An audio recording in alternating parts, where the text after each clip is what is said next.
take very kindly to people wasting their time. No, they don't. And so I can't imagine for a second that this guy was just goofing off, because he called the police, he waited for them to get there, and then he spoke to them and told them what happened to him. And so, and he gives this thing this name, the Dewfield Pond Swamp Monster. And so Dewfield Pond actually is where the initial sighting took place. And I don't know that his name for it was meant to be, necessarily flippant. I think that, people, again, try to describe these creatures and these experiences as best as they are able. And so, that's what he had at that time, as far as a way to describe this thing. Now, or just any way to reference it. I wonder what the terrain in that area was like. I mean, if it's near any mountains or forest or anything like that. Well, there's no mountains. So this is northern Illinois. It's a few hours outside of Chicago. And so, we, like I said, we were down there a few weeks ago to investigate the initial sighting. And so, Woodstock, it's not a tiny town. I think it's got a population in the tens of thousands, so maybe 20, 25,000 people. And it's got a lot of nature and conservation areas, and it's a lot of wetland and then forested areas. And so you've got basically... for the original sighting, there's this road, and then on one side of it, you've got the Dewfield Pond Conservation Area, which is basically a pond surrounded by wetlands, so like a swampy region. And then across the street from that, there's a couple of houses, and then just behind them is the McHenry County Fairgrounds. And then there are like large forested areas just beyond that. And so it's not a wild area, but there are a lot of large swaths of natural area, in this community. And it's like I said, it's mostly wetlands and forested areas. So, I mean, I don't know what to make of that, because most of these sightings do come around these natural areas, and they are significant in their size, but I don't know that their size is so significant that they could hide something like an undiscovered species, especially if you're talking about, what would be necessary as far as we know, given our current understanding of biology, of what would be necessary to sustain, say, like a breeding population of something. I'm just wondering if there's any caves or anything in the area too, because sometimes I wonder if some of these creatures, come out from deep caves and stuff like that, and and that's like basically they live underground. Now again, our W. Wells has a question for you.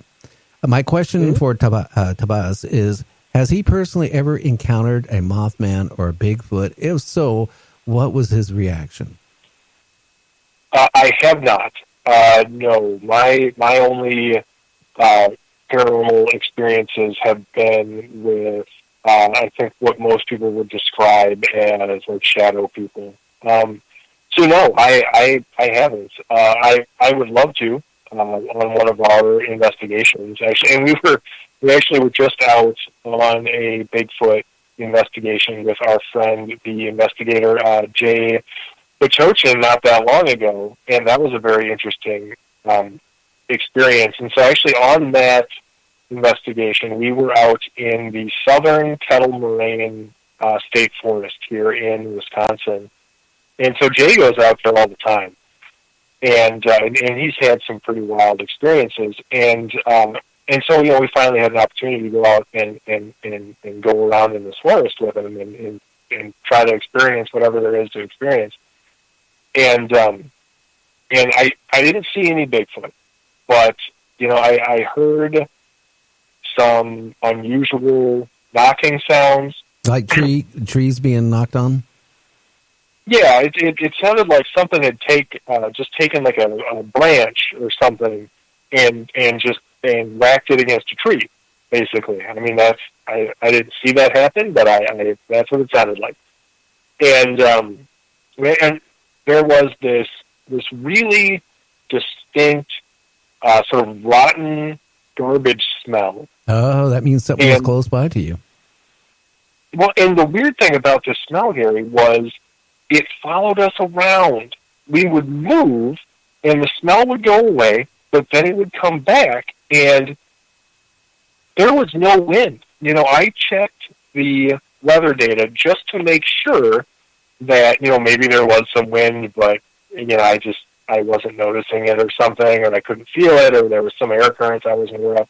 But there isn't. I checked.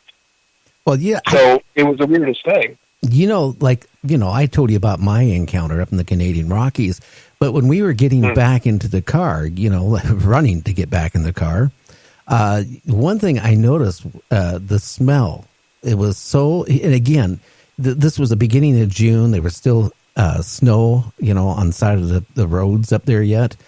But, okay, there was no wind. There was virtually no breeze where the car was parked. And all I remember, it smelled like urine, musk, and some other type of smell. And it was so strong that it actually burnt my throat. And it was that pungent. But it tells me if it was kind of like following you around, you might have been followed around because, you probably, again, with Bigfoot, people think, oh, gee, they're going to be there. When you run into a Bigfoot, I'll tell you, every person I've ever talked to on my show that claims that they ran into a Bigfoot, it was accidental. They weren't out looking for a Bigfoot. They were just out somewhere, maybe where they shouldn't have been, and they were out far. In my case, I was up in the Canadian Rockies at an old Japanese internment camp. It was around 2 miles away from the car. We had a hike in.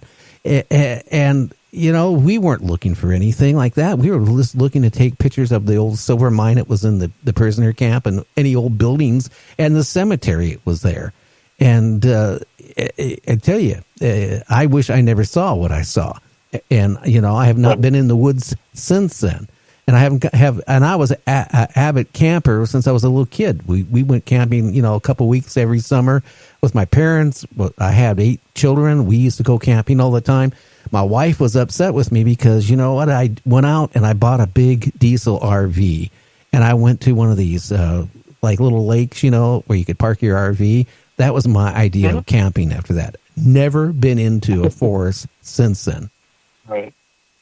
Well, I don't blame you. Now, I wrote a feature article on our experience, which is also up on the website, so anybody who wants to go to singular40n.com can find that pretty easily. And, I don't know if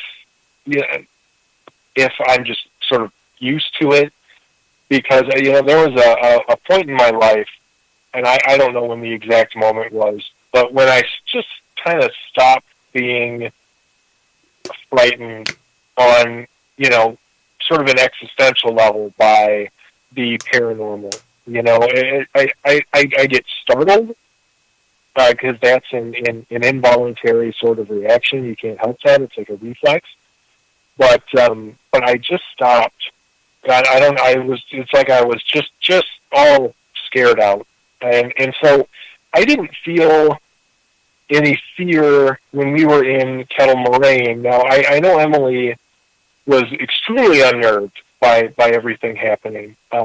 She hasn't had a lot of experiences, though, so no, that made a certain amount of sense. But yeah, she definitely felt like there was something there that didn't necessarily want us to be there. and she was pretty scared by that. Now, you guys packing any heat at all?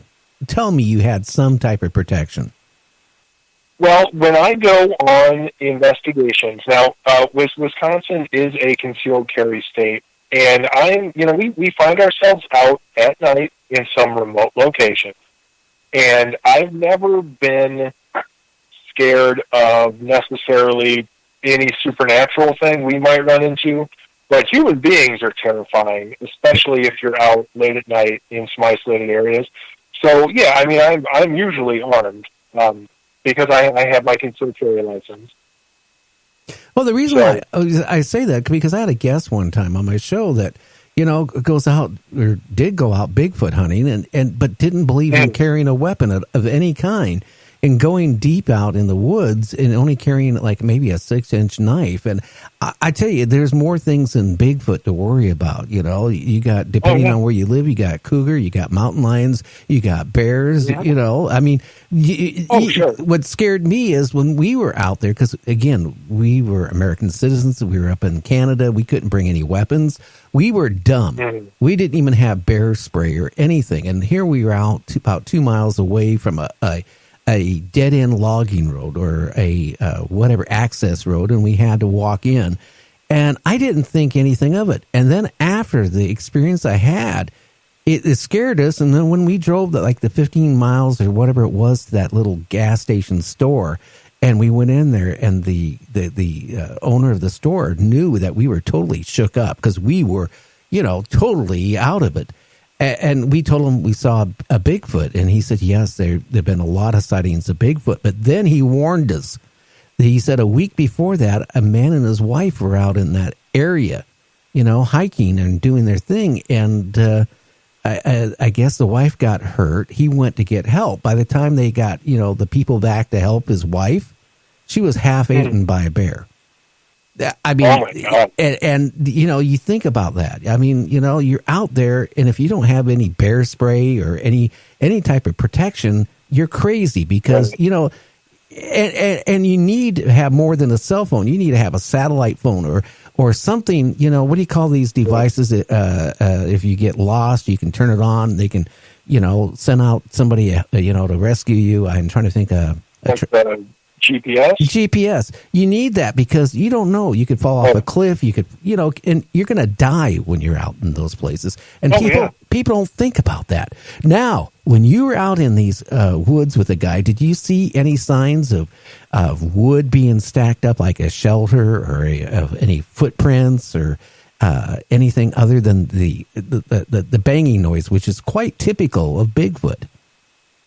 Right. Now, I didn't see any sort of structures. We didn't see any footprints. It was really just the, really unusual odor that, again, seemed to follow us. And then the knocking sound. Oh, I will say that Jay actually had everything on him that you just said.